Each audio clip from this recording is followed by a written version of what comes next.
must strengthen efforts to bring out the truth about apartheid.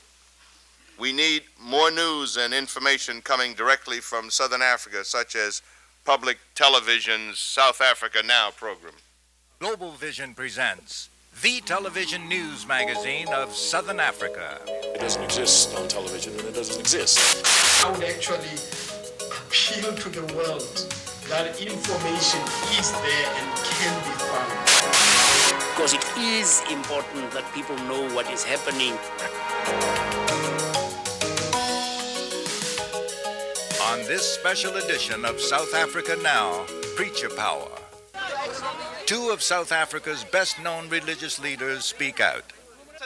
The Reverend Allan Boesak before the UN special session on apartheid. Namely that apartheid and white minority rule in South Africa must end and shall be brought to an end. We, the people of that country, cannot wait any longer. And from London, a portrait of Trevor Huddleston, Makhalipile, the bold warrior. One thing only matters about South Africa, and that is the end and the destruction of apartheid itself. All of these stories and more this week on South Africa Now with Fana Kekana and Carolyn Craven. Dumelang. Religious leaders have been in the forefront of the anti-apartheid battle. Archbishop Desmond Tutu may be among the best known, but the Reverend Allan Boesak is always spoken of in the same breath. On December 13th, Boesak was in New York to speak before a special session of the United Nations on apartheid. Mr. de Klerk speaks of change. What he does is no more than streamlining and modernizing apartheid. He speaks of democracy, but he rejects outright majority rule. He speaks of a united South Africa, but he maintains the balkanization of South Africa through the homeland policy. He speaks of freedom of all, but under him, almost 3,000 political prisoners remain in jail. Over 650 former detainees remain restricted. 32 organizations remain restricted. He speaks of justice, while at the same time the treason trials continue, and our people continue to be hanged, having been found guilty under very dubious judicial rules.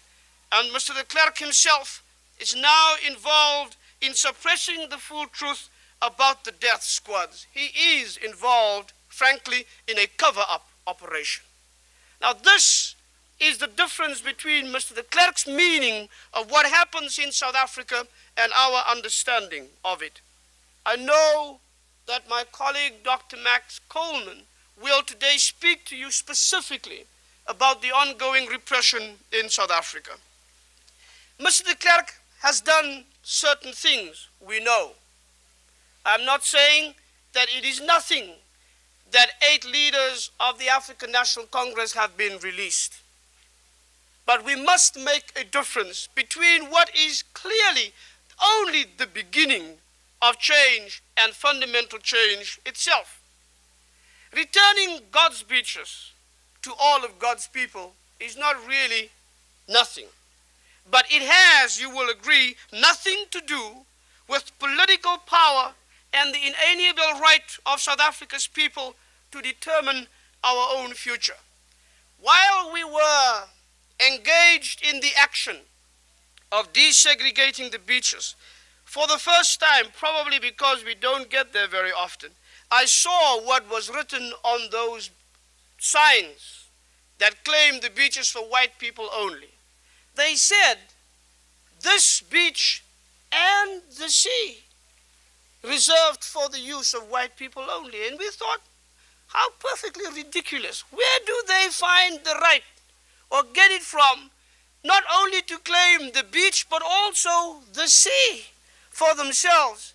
And when you understand the silliness of a situation like that, you must not come to us and say it has been a sign of great improvement in South Africa and of great political import that Mr. de Klerk has finally discovered that all God's beaches belong to all God's children and do not belong to white people for their exclusive use only. Such ridiculousness need not be discussed in a forum like this. Mr. de Klerk speaks of consultation on a wide scale in order to merely inform the decisions that will be taken by the white minority regime in order to form the new constitution. We are saying that this has nothing to do with true democracy. This has nothing to do with the right of the people to vote for the government of their choice.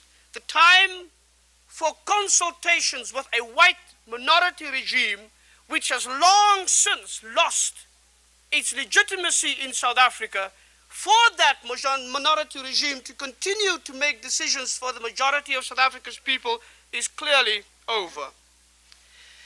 Now we understand that Foreign Minister Pik Botha has written to the United Nations General Secretary. In that letter there is a very strange sentence. He says, apartheid is no longer the official policy of the South African government. It seems to me, Mr. Chairman, ladies and gentlemen, that this outrageous statement is a very good example of the FW in Wonderland logic that has already become typical of the W. de Klerk era. Worse, they even want you to believe that. It makes me wonder what they actually think of the United Nations when they write letters like that. If apartheid were no longer their policy, why does Mr. de Klerk keep on promising white people that white schools will remain white? Why does he keep the Group Areas Act or the Population Registration Act? Why does he maintain 13 different education ministries and 13 different health ministries, to name but two? The time for playing games on this particular issue, again, is clearly over. There has been, Mr. Chairman, ladies and gentlemen, great joy and exaltation and enthusiasm for what is happening in Eastern Europe today, and rightly so. We in South Africa ask only a few questions when we see this. How can nations gathered in this assembly rejoice in the crumbling of the Berlin Wall while their economic and political support continue to provide the bricks and the mortar upholding the walls of apartheid? How can they applaud the arrival of a new order in Eastern Europe while they still shore up an old and discredited and dying order in South Africa? It seems to me, and you must not blame South Africa's people for thinking this, it seems to me that if the major nations of the West were only half as enthusiastic about political change in South Africa as they are in Eastern Europe, we would not today have still been talking about this problem in a special session of the United Nations. There is, we detect, a major problem with many of these major Western nations, because in South Africa power will be changing from white hands to black hands, whereas in Eastern Europe at least the color of the hands will remain the same. This underlying and unacknowledged racism that still informs foreign policy in so many countries, Mr. Chairman, needs to be addressed, needs to be unmasked for what it is. You must not blame us if we keep on asking if the situation were the other way around, and little white children were dying on the streets as black children die on the streets today, whether the reaction of these nations would still have been so deliberately slow and so infuriatingly little in terms of what is demanded of our times and our situation. The joy over Eastern Europe will remain empty and hypocritical as long as the pain of South Africa's people is not seen or heard. Apartheid will no longer be allowed to survive. This is the message, unmistakable and unequivocal, that this assembly must send to Mr. de Klerk. As for us, our task is clear, and we will do it. We shall have our freedom. We cannot wait, not for Mr. de Klerk, neither for the Assembly of the United Nations. For Mr. de Klerk, it is a matter of making concessions. For us, it is a matter of life and death. For Mr. de Klerk, it is a matter of refining apartheid. For us, it is the total eradication of apartheid. For Mr. de Klerk, it is the maintenance of white minority rule. For us, it is the creation of an open, non-racial democracy. For Mr. de Klerk, it is a question of the preservation of Afrikanerdom and Afrikaner culture. For us, it is the dignity of all South Africa's people that is now at stake. For Mr. de Klerk, it is a question of giving us our group rights as if he had the right to do so in the first place. For us, it is the right of the people to govern in the country of their birth as they should. These goals, Mr. Chairman, ladies and gentlemen, we shall continue to fight for. These goals we shall also attain. Mr. de Klerk has a very simple and basic choice. Either he decides to come with us and we create this new South Africa, or the people shall go on without him. Thank you very much. Father Trevor Huddleston is another religious leader who enjoys the respect and admiration of Black South Africa, even though he has been exiled from the country for many years. We are pleased to offer an extract from Makhalipile The Dauntless One, a documentary directed by Barry Feinberg for the International Defense and Aid Fund. Words and words. Words can do nothing. It's only action that counts. We pray for God's world and for its peace, for Southern Africa, and especially for the country of Namibia. He's 75 years young. He doesn't have figures on. Trevor Huddleston. One thing only matters about South Africa, and that is the end and the destruction of apartheid itself.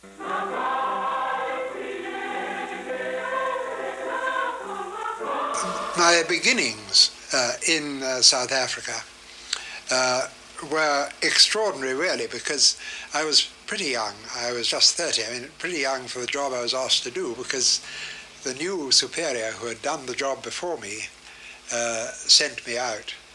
And he sent me to what is today, of course, Soweto, the largest black township in South Africa. And my part of it was separated from Soweto only by a few miles. It was much closer into the centre of the city, called Soweto. I didn't know, when I first arrived there, how I was going to cope with it at all, because I had this vast parish to look after with about 7 churches and a large number of schools, including the largest primary school in South Africa as it was in those days, St. Cyprian's. I can remember on the day I arrived there, the doors of the church opened and about 2,000 kids poured out. And I thought, how the heck am I ever going to get to know any of them?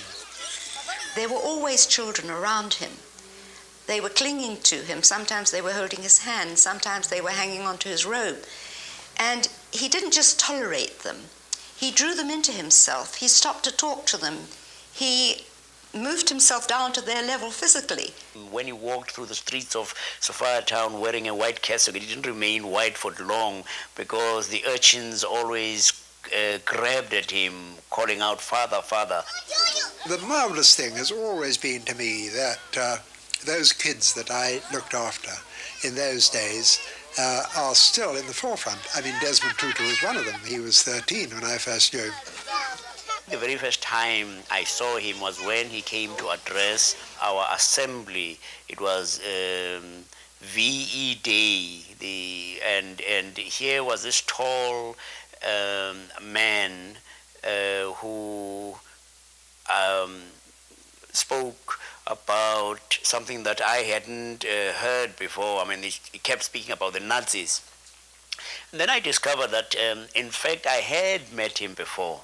My mother and I were standing on a balcony, and here was this tall white man in a flowing white cassock walking past, and he doffed his big black hat to my mother. And you could have knocked me down with a feather, because a white man doing that to a black woman was quite unheard of, and it became a thing that I've never forgotten. Father Huddleston has a remarkable attachment, a sense of attachment to children. And when she goes, they virtually hang around him all the time. And at St. Peter's, we were together at St. Peter's, and I would go to his room and found these little kids sitting around there and perfectly at home with him, and they virtually talked to one another as if they were equals. Quite accidentally, I hit on a way of mobilizing culture for that generation, and I'll tell you the story of the accident. It was that there was a small epidemic of flu or something, and I went up to the dormitory, and there was a small boy called Hugh Masekela who was recovering. He wasn't very ill or anything, but I just said to him, "What would you like to make you better quickly?" And he immediately answered, "A trumpet." So I couldn't go back on my promise, and I went and bought him his first trumpet, and then of course everybody in the school wanted an instrument, and I spent about a year begging instruments. Hugh Masekela was the first and the trumpeter. He of course really taught himself. The only thing I did was to get an African Salvation Army trumpeter to come and show him how to blow, because he was making such a filthy noise. I thought the neighbors would break us down. Anyhow, Jonas Gwangwa, who was the trombonist, was another. I went to him to ask for a trombone. I actually wanted to have a clarinet, but I didn't use the right name, say. In a few months, the trombone arrived, and I was looking at the instrument and said, "Oh my God, this big thing, Maybe there's a mistake," but I didn't want to show that I was very ignorant. What I had asked for was not actually the instrument I was getting.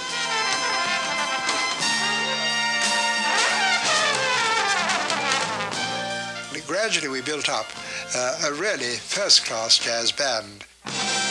Somebody donated a uniform, like some kind of cowboy shirts and everything, but we looked really sharp. And of course we had to decide on a name as a band, and we all cast votes to decide on a name. I came out with a name, the HJB, as we call it, Huddleston Jazz Band, and that one stuck. An unusual thing, a priest supporting a jazz band. This was itself unusual, but it was like him to do that. And so you have these great players today who are internationally famous. Huddleston always said to us, that take these instruments, play these instruments, and one day you will liberate your people. And at the time, I really could not understand how he meant, liberate your people. But now with the advent of shows like Amandla, when we started building up things like that and we were working, then I saw what he meant. I can see it right now, the role of culture in the struggle and everything. But he had that foresight. It was Soweto and Soweto that matured me, because it was when I felt apartheid, as it affected the people I was looking after, particularly the young and the old, when I saw every day of my life what apartheid did to people, particularly in those days, of course, housing conditions, but the pass laws and all that went with the pre-apartheid society. I became concerned that the church community, as a church community, was not involved.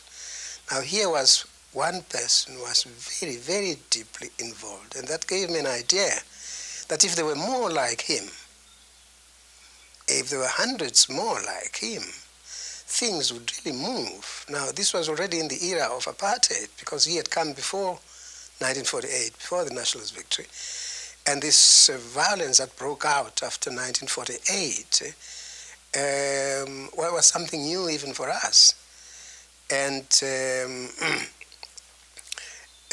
was, I thought, particularly a challenge to the church.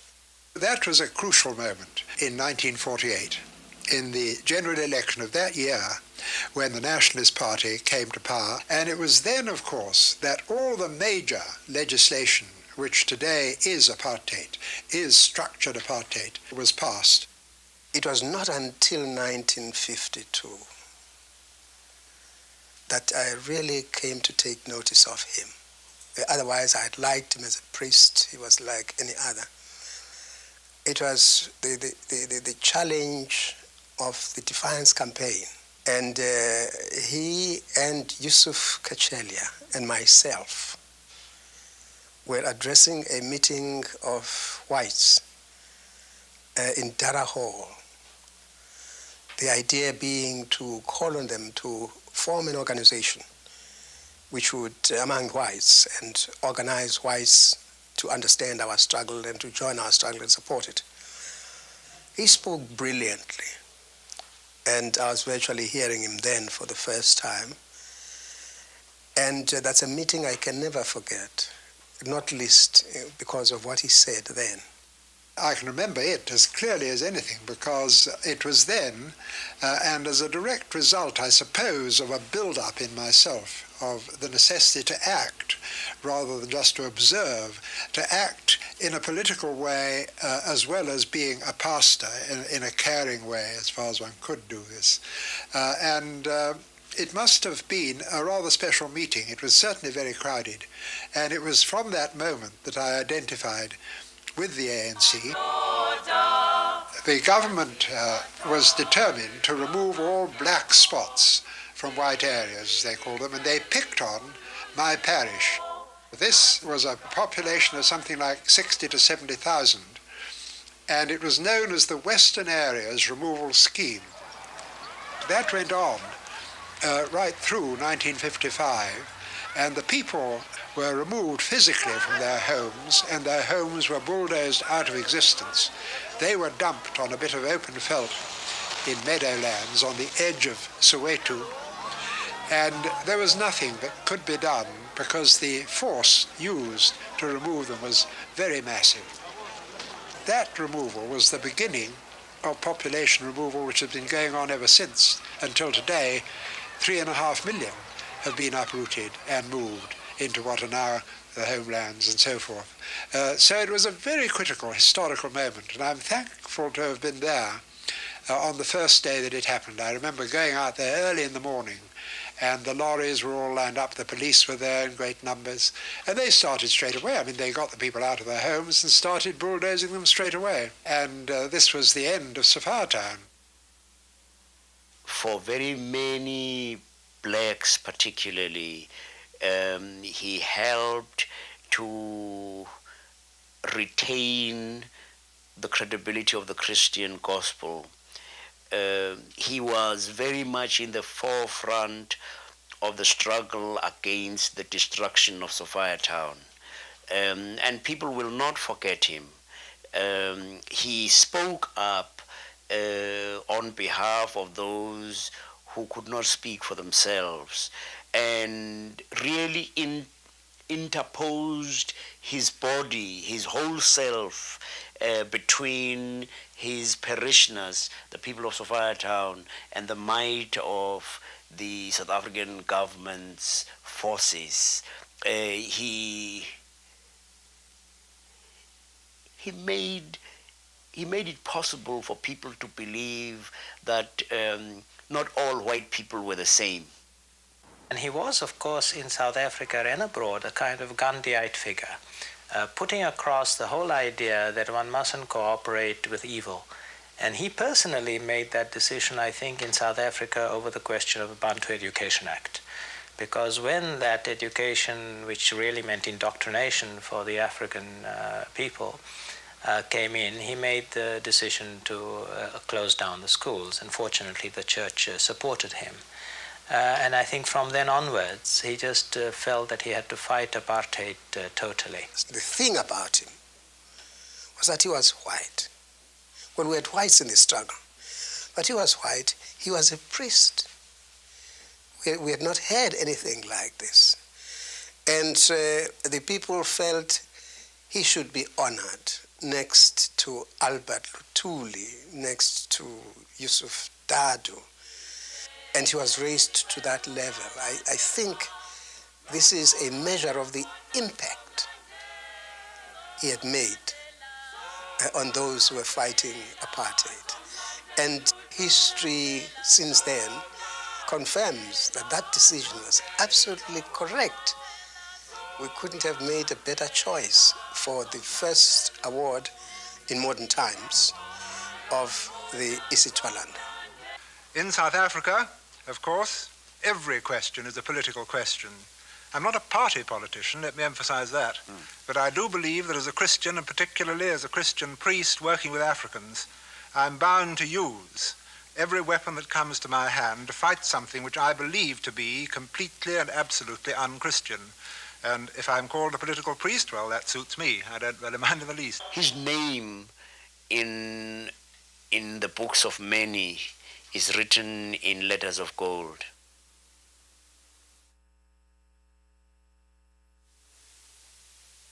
Thank you for watching South Africa Now.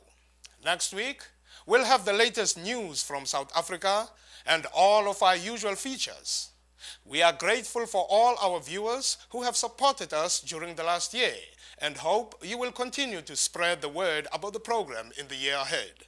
If you're interested in any of the issues we cover, send a self-addressed stamped envelope to South Africa Now, P.O. Box 1907, Canal Street Station, New York, New York 10013.